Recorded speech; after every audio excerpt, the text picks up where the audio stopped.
Ayan sir, ito po pala yung unit namin ito. Ayan, itong pinaka-latest nyo, no, Yes na po, 4,000 watts. Ayan, kaya kung gusto nyo pang malakasan, pang probinsya, kayang-kaya nito, pumunta kayo ng Lawag, Baguio. Yes po. 4,000 watts ba naman eh? Ayan, panalo.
Oh, eto na mga kagala, no? May mag-a-assist sa atin, ang gwapong-gwapo. Pakilala ka na, sir. Ako nga po pala si Gilbert from Eagle King.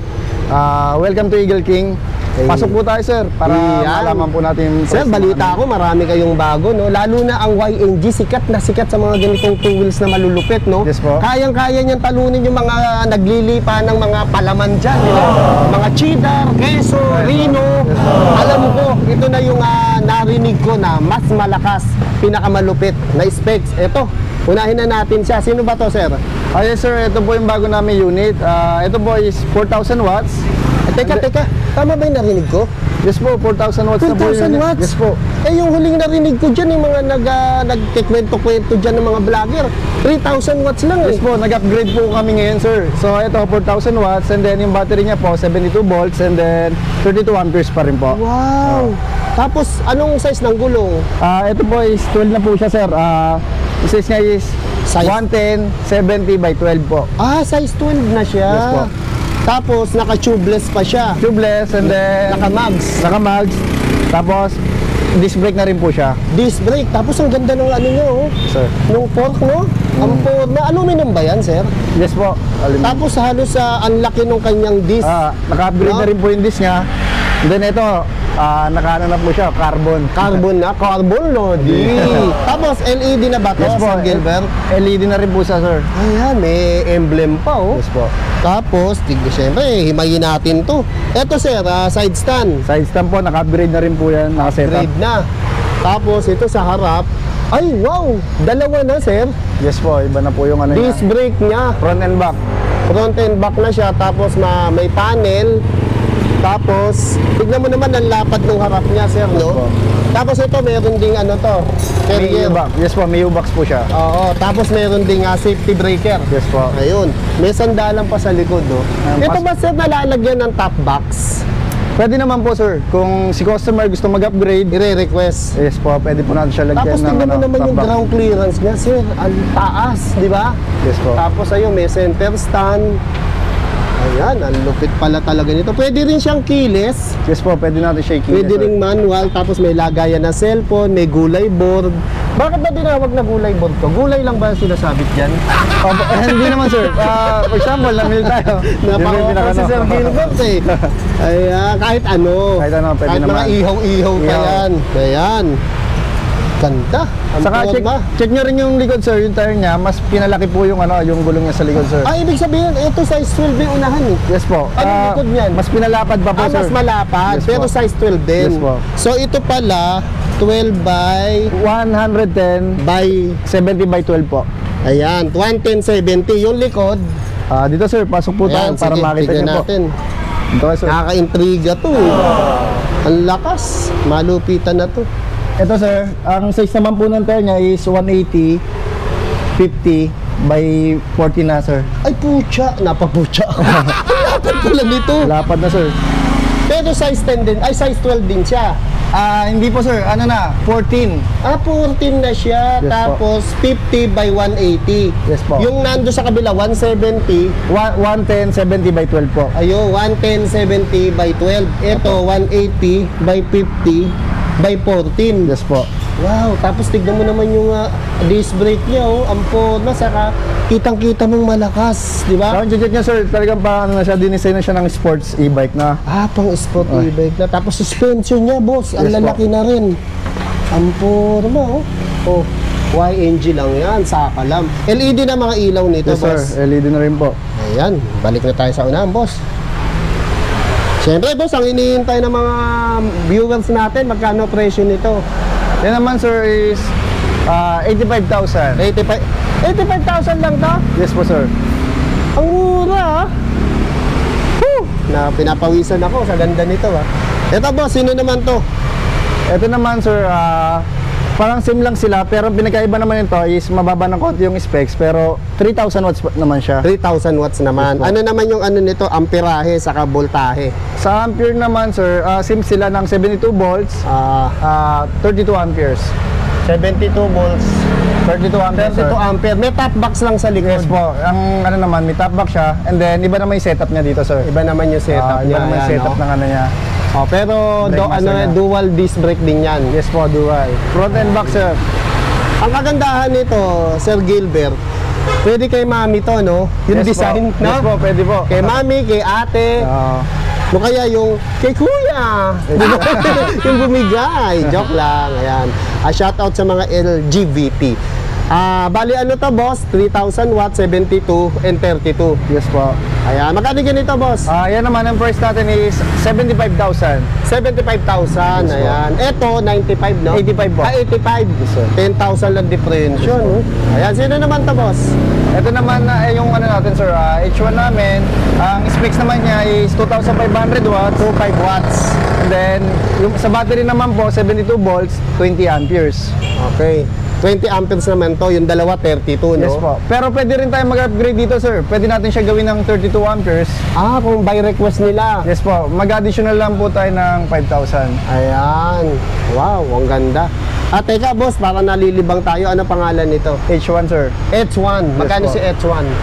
Yan po is 50,000. 50,000. Yes po. Ito naman, si 3,000 watts, ano pangalan niya? H9. H9. Opo. Ayan. Ito namang si Pet Manu. Yan, sir. Ito po pala yung ano, unit namin is... Ayan, itong Ayan. pinaka-latest nyo, no? Yes Na po. 4,000 watts. Yes Kaya kung gusto nyo pang malakasan, pang-probinsya, kayang-kaya nito, pumunta kayo ng Lawag, Baguio. Yes po. 4,000 watts ba naman? Ayan, panalo. Ito, susubukan natin, no? Yung top speed nito. 4,000 watts, oh. Ayan. Mabigatan na to. Pwede siyang manual, pwede rin siyang keyless. Ayan. On natin. So may speed 1, 2, 3 din to. Speed 1, 2, 3. Ito yung mga ilaw. Reverse, pwede ka umatras. Busina. Tapos may park. Siyempre pag nakapark dyan, ayan, nababasa nyo. Pipindutin nyo lang tong park. Mawawala na siya.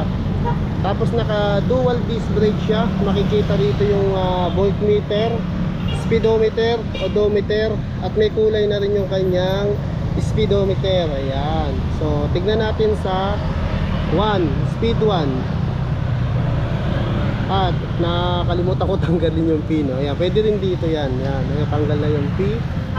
Lagay natin sa speed 1. Ang speed 1 niya, tumatakbo siya ng 58 kph. Lipat natin ang speed 2. Ang speed 2 niya, ayan, tumatakbo siya ng up to 101 kph. Ayan, speed 3 natin. Ayan. Boom, boom, boom, boom. Brut, brut. Parang si General Kamote. Ayan, oh. Ang bigat. Tumatakbo siya ng 123. Ayan, 123. 125 pa, oh. Oh, ayan, oh. kph. Ayan. Ito, ang 4,000 watts. Diba? Ito na yung tatalo sa mga palaman dyan. 4,000 watts. Kaya, mabibilan nyo lang ito sa Eagle King, mga kagala. It's 4,000 watts to, no? Ito, wala pang sakay. Siyempre, mababawasan ng konti yan. Ayan. Ang presyo nito mga kagala, no, 85,000 dito sa Eagle King sa YNG. Ayan, astig. Maraming kulay ito, kaya bisitahin nyo lang sa kanilang FB feeds. Kasi nakakalam yung price eh. Kaya, testing lang natin, Okay. Okay, sige. So bali kanina yung tinesting natin naka 60 volts 20 ampere. Yung 120 plus yung takbo. So ngayon ito ikinabit natin is ano to? Lithium ion to. Yeah, testing naman namin sa lithium ion. Okay na. Ayan, i-on nyo. Ito lithium ion ang kinabit, no. Kanina kasi naka 60 volts 20 ampere. Pero talaga pag binebenta to 72 volts 32 ampere. Ayan, so dahil walang available, wala tayong available ngayon, no? Not 7232. Pag lithium sir, Pag lead acid meron din po. Segment testing kasi namin, 60 volts lang eh. so wala pa available dyan. Pero pag binili to, naka 7232. Okay, ayan, malinaw, no? So ito, susubukan natin ngayon. Dahil ito, katapat to ng 7232. Okay, pakita natin. Speed 1. Oh, nakapi pa. Ito, up to 59.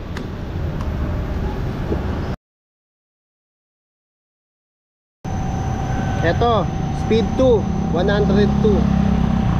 So lagay natin sa 3. Ayan. Wow, 145 oh, 145 kph oh. Oh, ayan, naka ano to, naka lithium ion.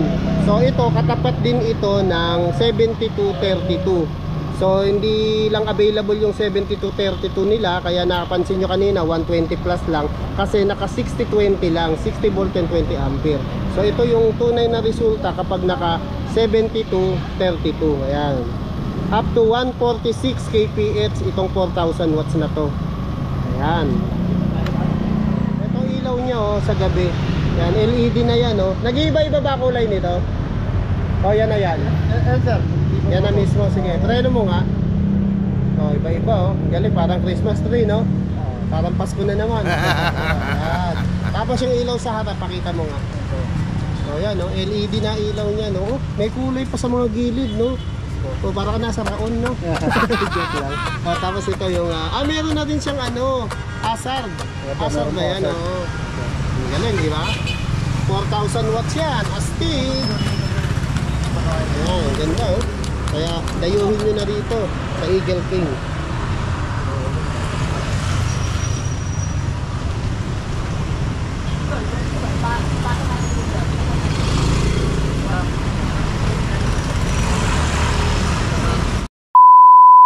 Madali lang silang matagpuan mga kagala dito sa Tondo, no? Itong kahabaan na to, ito yung Dagupan Street. Yan, ito yung tapat na yan. Yan yung Eagle King, 1435 Dagupan Street, Barangay 51, Zone 4, Tondo, Manila. At katabi lang nila ang Save 5, ayan, yung laundry. At tapat naman sila ng Barangay 151, Barangay Hall. Dito yung papuntang Tayuman. At dito naman sa kabila, yung papuntang Divisoria, yung KP Tower at saka Tutuban Mall. Kaya madali lang sila matagpuan. Kaya dito na kayo bumili, no, dahil mura na, di kalidad pa. At yung mga nagtitinda dyan ng mga e-bike o balak magnegosyo, mas mababa ang presyo kapag wholesale nyong mabibili yung mga e-bikes nila rito. Kaya let's go!